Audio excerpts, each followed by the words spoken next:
कल 9 मार्च दोपहर 1 बजे हिंदी का सेम टू सेम यही पेपर आपको मिलेगा। नमस्कार बच्चों, अगर आप राजस्थान बोर्ड कक्षा 9 के स्टूडेंट हैं और 9 मार्च हिंदी पेपर की आप तैयारी कर रहे हैं तो ये वीडियो आप सभी बच्चों के लिए स्पेशल होने वाला है। इस वीडियो के अंदर मैं आपको राजस्थान बोर्ड कक्षा 9 हिंदी का एकदम सेम टू सेम पेपर इस वीडियो के अंदर बताने वाला हूं। अगर आपने एग्जाम से पहले इस कंप्लीट पेपर को आपने अच्छे से तैयार कर लिया तो कल 9 मार्च हिंदी के पेपर में पूरे 100 नंबर आप फोड़ सकते हैं। पूरा पेपर इस वीडियो के अंदर आपको विद सॉल्यूशन मिलने वाला है, तो वीडियो को आपको कंप्लीट देखना है। पेपर को स्टार्ट करने से पहले आप सभी बच्चों से मेरी एक रिक्वेस्ट है कि सभी बच्चों को कमेंट बॉक्स में जय श्री श्याम हारे का सहारा जरूर लिखना है। श्याम बाबा के आशीर्वाद से कल 9 मार्च हिंदी का पेपर आपका एकदम अच्छा जाने वाला है और 9 मार्च हिंदी के पेपर में सभी बच्चे हिंदी के पेपर में पूरे 100 नंबर वो फोड़कर आने वाले हैं। तो सभी बच्चों को कमेंट बॉक्स में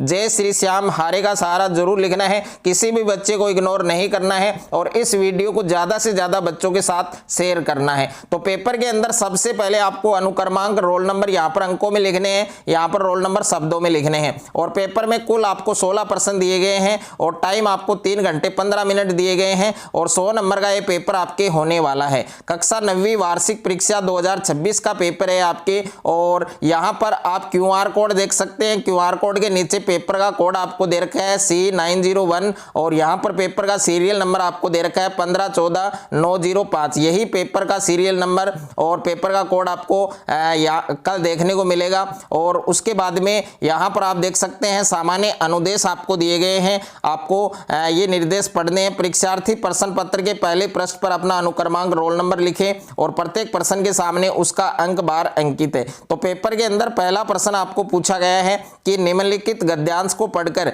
दिए गए प्रश्नों के उत्तर दीजिए। तो पहला प्रश्न आपको गद्यांश का दिया गया है। इस गद्यांश को पहले आपको ध्यानपूर्वक पढ़ना है कि कविवर रविंद्रनाथ टैगोर को नोबेल पुरस्कार मिला।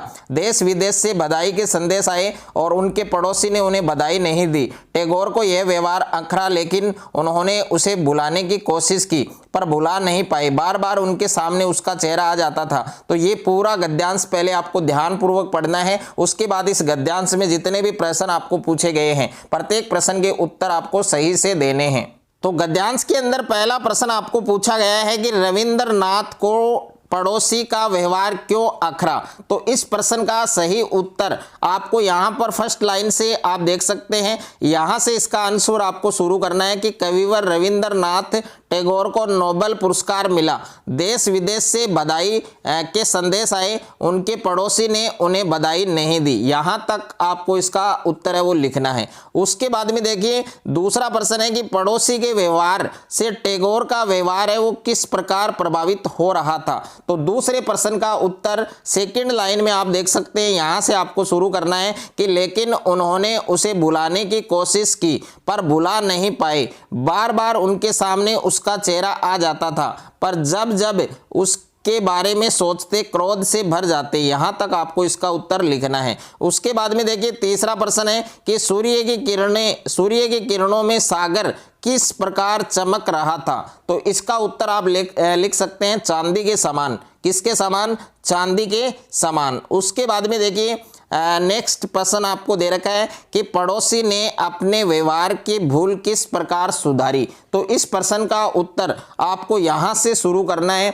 यहाँ से शुरू करना है तत्काल। ओके, तत्काल उन्होंने उसके घर जाकर उसके चरण स्पर्श किए और उसकी आंखें गीली हो गई। वह बोला कि आप जैसे देवतुल्य को यह पुरस्कार मिलना ही चाहिए था। यह कहकर उसने टैगोर के चरण स्पर्श किए। ओके, यहाँ तक इसका उत्तर होगा। उसके बाद में नेक्स्ट है आपके टैगोर को अपनी गलती का एहसास कब हुआ। तो टैगोर है उनको अपनी गलती का एहसास है वो कब हुआ। तो यहाँ से आप इसका उत्तर देख सकते हैं। यहाँ से इसका उत्तर होगा कि उसने तो समुंदर और गड्ढे में कोई अंतर नहीं किया। टैगोर को अपनी गलती का एहसास हुआ कि यदि दूसरा अपनी उदारता छोड़ रहा है तो वे क्यों छोड़े। यहाँ तक ओके। उसके बाद में देखिए लास्ट क्वेश्चन है कि गद्यांश से आपको क्या शिक्षा मिलती है। तो इस गद्यांश से हमें यह शिक्षा मिलती है कि हमें दूसरों के नकारात्मक व्यवहार के बदले अपना स्वभाव नहीं बदलना चाहिए, ये आपको इसमें लिखना है। उसके बाद में देखिए दूसरा प्रश्न आपको पूछा गया है कि निम्नलिखित अपठित काव्यांश को पढ़कर दिए गए प्रश्नों के उत्तर दीजिए। तो पहले इस काव्यांश को आपको पढ़ना है कि पावस ऋतु भी पर्वत प्रदेश, पल पल परिवर्तित प्रकृति वेश, मेखलाकार पर्वत अपार। तो पहले इस काव्यांश को ध्यानपूर्वक पढ़ना है। उसके बाद इस काव्यांश के अंदर आपको 4 प्रश्न पूछे गए हैं। पहला प्रश्न है आपके कि प्रथम पंक्ति में किस ऋतु का वर्णन है। तो प्रथम पंक्ति है उसमें कौन सी ऋतु का वर्णन है आपके पावस ऋतु का। कौन सी ऋतु का? पावस ऋतु का, या फिर आप लिख सकते हैं वर्षा ऋतु। क्या लिख सकते हैं बच्चों? वर्षा ऋतु। ये दोनों ही उत्तर इसके सही माने जाएंगे। उसके बाद में देखिए दूसरा प्रश्न है कि वर्षा ऋतु में प्रकृति का रूप कैसा लग रहा है। तो इसका उत्तर लिखना है पल पल बदलता हुआ, पल पल बदलता हुआ। और नेक्स्ट है आपके पर्वत की वर्षाकालीन शोभा किसमें दिखाई दे रही है? विशाल तालाब में। किसमें दिखाई दे रही है बच्चों? विशाल तालाब में। और उसके बाद में अगला प्रश्न है इस पद्यांश का उचित शीर्षक लिखिए। तो इस पद्यांश का उचित शीर्षक क्या होगा? पर्वत प्रदेश में पावस या वर्षा और पर्वत। ओके, पर्वत प्रदेश में पावस और वर्षा और पर्वत, ये आपको इसका शीर्षक लिखना है। इसके अथवा में भी आपको एक काव्यांश दिया गया है, अगर आप इसके प्रश्न करना चाहते हैं तो इसके कर सकते हैं। ओके, उसके बाद में तीसरा प्रश्न है आपके निम्नलिखित विषयों में से किसी एक विषय पर 200 शब्दों में आपको निबंध लिखना है। तो 200 शब्दों में आपको निबंध लिखना है। पहला है आपके योग की उपयोगिता, दूसरा है जल संरक्षण हमारा दायित्व है, तीसरा है जीवन में खेलकूद की आवश्यकता, और उसके बाद में अगला है आपके प्लास्टिक थैली पर्यावरण की दुश्मन। तो 4 निबंध मैंने बताए हैं, ये 4 में से आप कौन सा निबंध लिखेंगे ये आपको कमेंट बॉक्स में बताना है।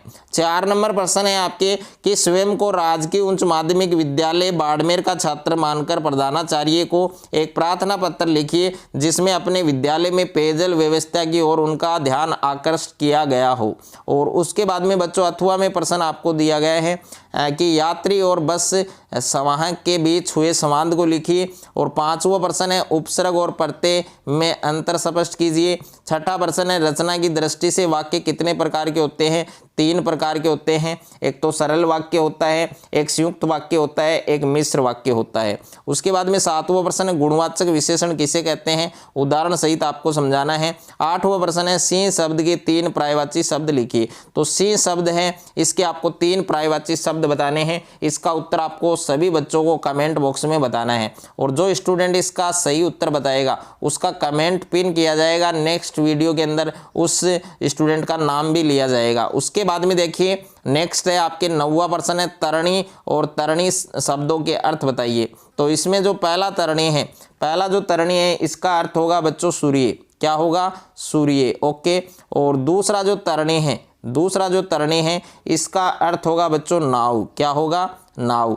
उसके बाद में अगला प्रश्न है आपके आकाश पाताल एक करना, मुहावरे का अर्थ क्या होगा? बहुत कठिन परिश्रम करना। और इसका वाक्य में प्रयोग अगर आप करना चाहें तो कक्षा में प्रथम आने के लिए राम ने आकाश पाताल एक कर दिया। ओके, 11वां प्रश्न आपको पूछा गया है बच्चों निम्नलिखित पद्यांश को पढ़कर दिए गए प्रश्नों के उत्तर दीजिए। तो ये पद्यांश आपको दे रखा है। इस पद्यांश के अंदर आपको 3 प्रश्न दिए गए हैं। पहला है कविता के रचयिता कौन है, दूसरा है मेघों की तुलना पाहुन से क्यों की गई है, और तीसरा है पाहुन ज्यों आए हो गांव के शहर में का भाव आपको स्पष्ट करना है। और इसके अथवा में भी आपको एक के काव्यांश पद्यांश आपको दिया गया है, अगर आप इसके प्रश्न करना चाहें तो इसके कर सकते हैं। उसके बाद में प्रश्न संख्या 12 है निम्नलिखित प्रश्नों में से किन्हीं 3 प्रश्नों के उत्तर दीजिए। सुविधा और मनोरंजन के उपकरणों से बच्चे हैं वो वंचित क्यों है? ओके, और उसके बाद में दूसरा प्रश्न है कि चंद्र गहना से लौटते समय कवि कहाँ और क्यों रुक जाता है,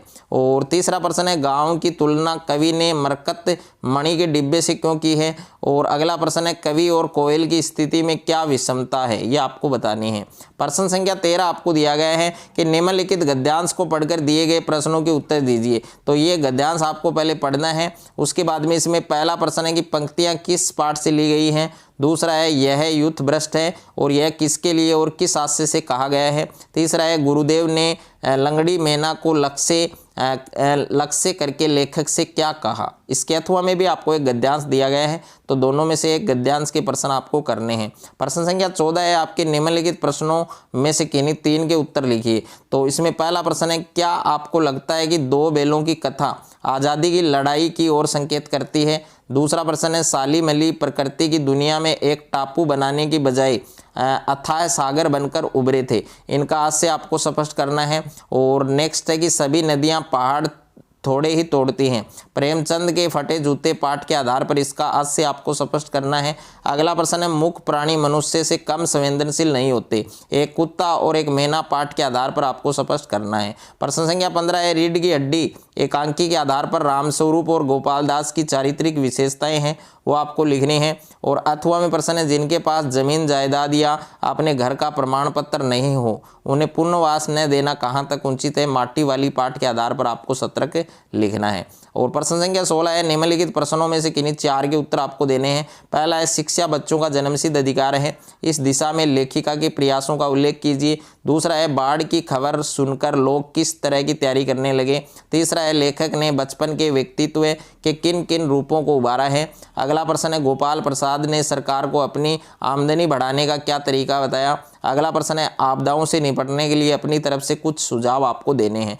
तो हिंदी का ये पूरा पेपर आपको अच्छे से तैयार करना है और सभी बच्चों को कमेंट बॉक्स में जय श्री श्याम जरूर लिखना है। श्याम बाबा के आशीर्वाद से सभी बच्चों का कल 9 मार्च हिंदी का पेपर है, वो एकदम अच्छा जाने वाला है। सभी बच्चे हिंदी के पेपर में पूरे 100 नंबर फोड़कर आने वाले हैं। तो सभी बच्चों को कमेंट बॉक्स में जय श्री श्याम हारे का सहारा जरूर लिखना है और श्याम बाबा के आशीर्वाद से सभी बच्चों का पेपर अच्छा जाएगा। और सभी बच्चों को इस वीडियो को ज़्यादा से ज़्यादा शेयर करना है, ज़्यादा से ज़्यादा वीडियो को लाइक करें और चैनल पर आप नए हैं तो चैनल को सब्सक्राइब कर लीजिए और साथ में नोटिफिकेशन बेल को प्रेस कर लीजिए।